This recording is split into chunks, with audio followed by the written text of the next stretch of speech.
இன்னைக்கு குழந்தைங்களோட லஞ்ச் பாக்ஸ்க்கு புளி சாதமும் தொட்டுக்கிறதுக்கு கிரீன் எக் தவா ஃப்ரை தாங்க பண்ணியிருந்தேன். செம்ம டேஸ்ட்டாக இருக்கும். கொத்தமல்லிலாம் ஒதுக்கி வச்சு சாப்பிட்றாங்கன்னா இந்த மெத்தடில் உங்களோட குழந்தைங்களுக்கு முட்டை செஞ்சு கொடுங்க. ரொம்ப விரும்பி சாப்பிடுவாங்க. உண்மையாக சொல்கிறேன், ஒரு வாட்டி ட்ரை பண்ணிங்கன்னா அடிக்கடிக்கு செஞ்சு கொடுப்பீங்க. அந்தளவுக்கு அடிக்ட் ஆகிடுவாங்க.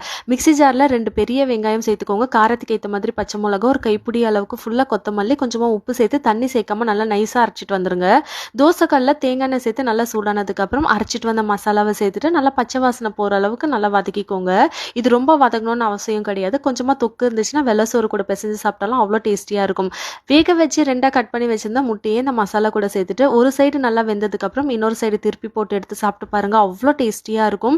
வீட்டில் ட்ரை பண்ணீங்கன்னா மறக்காம கமெண்ட் பண்ணுங்க. அவ்வளோ சூப்பரா இருக்கும். நம்ம கிட்ட பூண்டு தக்காளி தொக்கு, வத்த குழம்பு, குழம்பு மிளகாய் தூள், பூண்டு இட்லி பொடி, பூண்டு தேங்காய் பொடியுமே நம்ம கிட்ட அவைலபிளா இருக்கு. இப்போ புளி சாதம் மிக்ஸுமே கொண்டு வந்திருக்கோம். ரொம்ப டேஸ்டியா இருக்கும். ஸ்க்ரீன்ல தெரிற நம்பருக்கு வாட்ஸ்அப் பண்ணி உங்களோட ஆர்டர் பிளேஸ் பண்ணிக்கோங்க. தேங்க்யூ.